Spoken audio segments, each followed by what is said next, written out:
अस्सलाम वालेकुम dear viewers, कैसे हैं आप सब। आज का जो टॉपिक है वो हेडेक है। हेडेक बहुत बुरा मर्ज़ है और हेडेक किसी भी किस्म का हो एक दफ़ा तो इंसान की जान ही निकाल देता है। हेडेक की भी काफ़ी सारी इकसाम हैं। मैं आपके सामने उसको जो है वो एक्सप्लेन करूँगी ताकि अकॉर्डिंगली हम हेडेक को ट्रीट कर सकें। इसकी जो टाइप्स हैं मेनली दो हैं, प्राइमरी और सेकेंडरी। प्राइमरी हेडेक में जो आती हैं वो सबसे पहले जो है एक टेंशन हेडेक है, माइग्रेन और क्लस्टर हेडेक है और साइनस हेडेक है।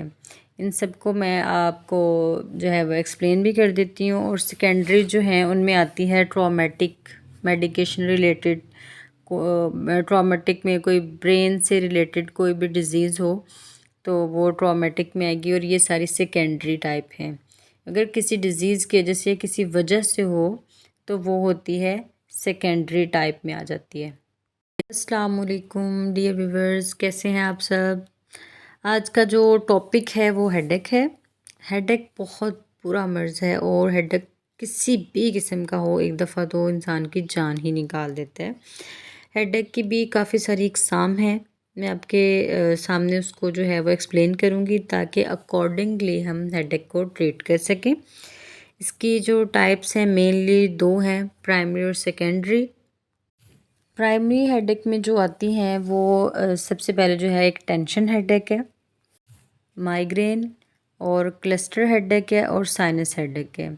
इन सबको मैं आपको जो है वो एक्सप्लेन भी कर देती हूँ। और सेकेंडरी जो हैं उनमें आती है ट्रॉमेटिक मेडिकेशन रिलेटेड, ट्रॉमेटिक में कोई ब्रेन से रिलेटेड कोई भी डिज़ीज़ हो तो वो ट्रॉमेटिक में आएगी और ये सारी सेकेंडरी टाइप हैं।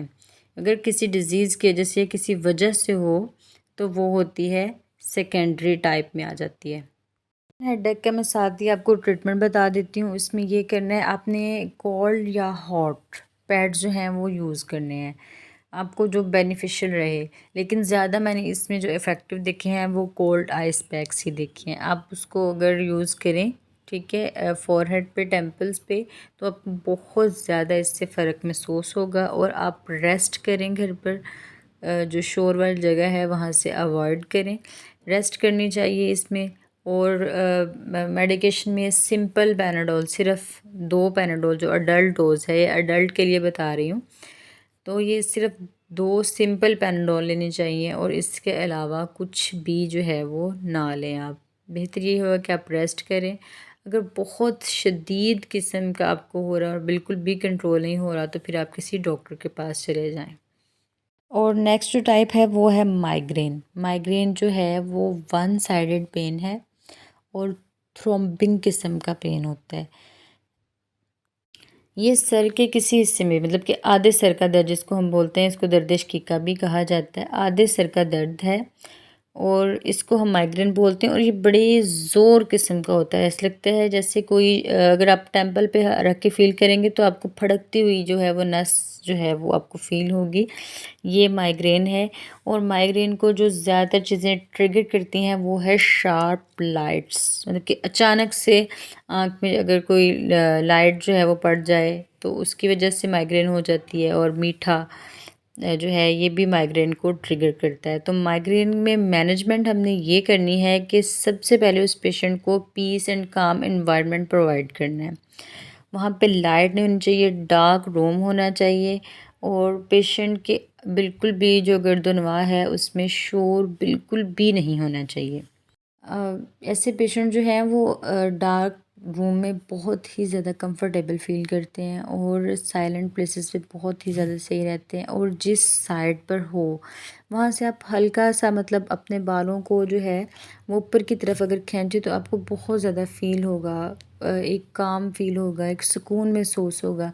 तो आप जो है वहाँ से थोड़ा हेयर्स को पुल करें। ये रेमेडी है और ये आप करके देखें जिसको है, ये बहुत ही ज़्यादा बेनिफिशियल है।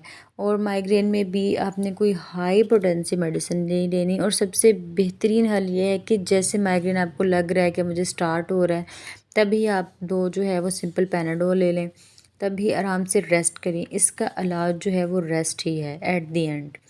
माइग्रेन हमेशा रेस्ट से ही ठीक होता है, चाहे आप जितनी मर्ज़ी हाई पोटेंसी की मेडिसिन ले लें। अगर जब ये स्टार्ट हो गया, ये मॉडरेट टू सीवियर की तरफ जाता है और ये अगर सीवियर फॉर्म पे पहुंच जाए और तब आप इसको जो मर्ज़ी दे लें, ये बिल्कुल भी आपसे कंट्रोल नहीं होगा।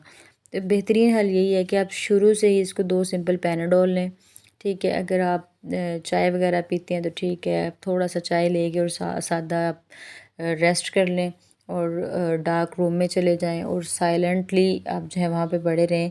मोबाइल्स बिल्कुल यूज़ ना करें, कोई ऐसी रोशनी नहीं होनी चाहिए। तो ये बहुत ज़्यादा बेनिफिशियल होगा और ये रिड्यूस होके ख़त्म हो जाएगी। अब जो तीसरी टाइप है वो है क्लस्टर। क्लस्टर टाइप ऐसी है कि आपको लोकलाइज फील होता है आई में, ठीक है। या तो आपको लगता है कि आई में पेन है या आई के बिहाइंड, और ये क्लस्टर होती है, सिर्फ एक जगह पे ही होती है। ये राइट में भी हो सकती है और लेफ़्ट में भी हो सकती है, ये बिहाइंड दी आई ही होती है, इसकी यही इंडिकेशन है। और जो क्लस्टर मेडिकेशन है ये कभी भी घर पे ट्रीट नहीं होती, कभी भी ये रेस्ट से इन चीज़ों से नहीं जाती। जो क्लस्टर हेडेक हैं उनको मेडिकेशन की तरफ जाना ही पड़ता है और इसकी बेहतरीन थेरेपी ऑक्सीजन थेरेपी है। अगर कोई पेशेंट क्लस्टर हेडेक का है तो इससे बेहतर है कि वो ज़्यादा जो है ऑक्सीजन वाले इन्वायरमेंट में रहे, ज़्यादा दरख्तों वाले इन्वायरमेंट में रहे, तो उससे ये काफ़ी इफ़ेक्टिव जो है हो जाता है। क्लस्टर जैसे ही स्टार्ट हो हेडेक तो फ़ौरन जो है वो डॉक्टर के पास चले जाएं आप। इसमें हाई लेवल की ऑक्सीजन रिक्वायर होती है, तो हॉस्पिटलाइज्ड होना ज़्यादा ज़रूरी हो जाता है। जैसे ये स्टार्ट हो तो इंजेक्टेबल जो हैं वो जल्दी से जल्दी लगा देने चाहिए इसमें। अगर कुछ पेशेंट्स जो हैं वो इंजेक्शन से अवॉइड करते हैं तो नेज़ल ड्रॉप्स मिलते हैं। वो मैं आपको इसलिए नहीं बताती कि आप लोग सुन के फ़ौरन यूज़ करना स्टार्ट कर देते हैं, और ये बिल्कुल ही इलीगल है। डॉक्टर की रिकमेंडेशन के बगैर ना तो आप मेडिकेशन ख़रीद सकते हैं ना आप ले सकते हैं। तो बेहतर ये है कि आप डॉक्टर के पास जाएं। बताने में तो कोई हर्ज नहीं है, बंदा बता दे, लेकिन ये है कि फिर लोग जो है सुन के उस पर अमल कर देते हैं और खुदा ना खास्ता उनको पता तो होता नहीं है मेडिसिन की डोज़ कैसे सेट करनी है, तो उसके साइड इफ़ेक्ट्स आते हैं। तो बेहतर है कि आप डॉक्टर के पास जाएं। अगर आप इंजेक्शन अवॉइडिंग है तो आप ये कह सकते हैं कि हाँ मुझे नेज़ल ड्रॉप्स दे दें इसके, डॉक्टर को तो सब पता ही होता है। जो सेकेंडरी टाइप हैं वो किसी डिज़ीज़ की वजह से होती हैं या मेडिकेशन ओवरडोज। कुछ पेशेंट्स जो हैं वो मेडिकेशन का ड्यूरेशन जो है वो प्रॉपर नहीं रखते और पहले मेडिसिन ले लेते हैं, तो उसकी वजह से हेडेक स्टार्ट हो जाती हैं। या कुछ सेडेटिव्स जो हैं वो लेते हैं तो उसके बाद वो प्रॉपर रेस्ट नहीं करते, फिर जो है वो हेडेक्स जो हैं वो स्टार्ट होती हैं। ये मेडिकेशन जो है उससे रिलेटेड हेडेक्स हैं। और कुछ बीमारियों की वजह से होती हैं, जैसे ब्रेन ट्यूमर हो जाए, स्पेसोकोपेडिलियन हो जाए, मतलब ब्रेन से रिलेटेड कोई भी मेनिंजाइटिस जो है, इस तरह की जो भी डिजीज़ हैं उनकी वजह से भी हेडेक्स होती हैं। तो फिर इनके जो ट्रीटमेंट हैं वो अलग से हैं, वो अकॉर्डिंग टू डॉक्टर ही हम जो है उसको ट्रीट करेंगे। इन सब हेडेक्स को एक्सप्लेन करने का जो है मेरा यही मोटो था कि हम इसको अकॉर्डिंगली ट्रीट करें। हर हेडेक को एक जैसा ही नहीं लें।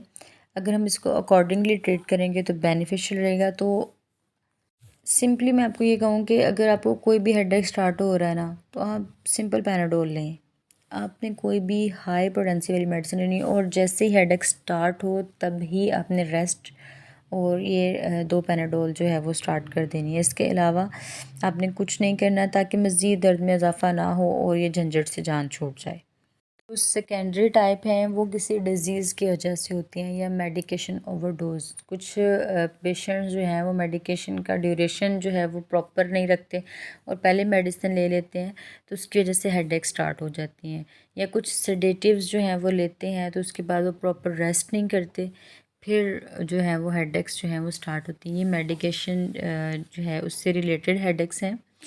और कुछ बीमारियों की वजह से होती हैं, जैसे ब्रेन ट्यूमर हो जाए, स्पेसोकोपेडिलियन हो जाए, मतलब ब्रेन से रिलेटेड कोई भी मेनिंजाइटिस जो है, इस तरह की जो भी डिजीज़ हैं उनकी वजह से भी हेडेक्स होती हैं।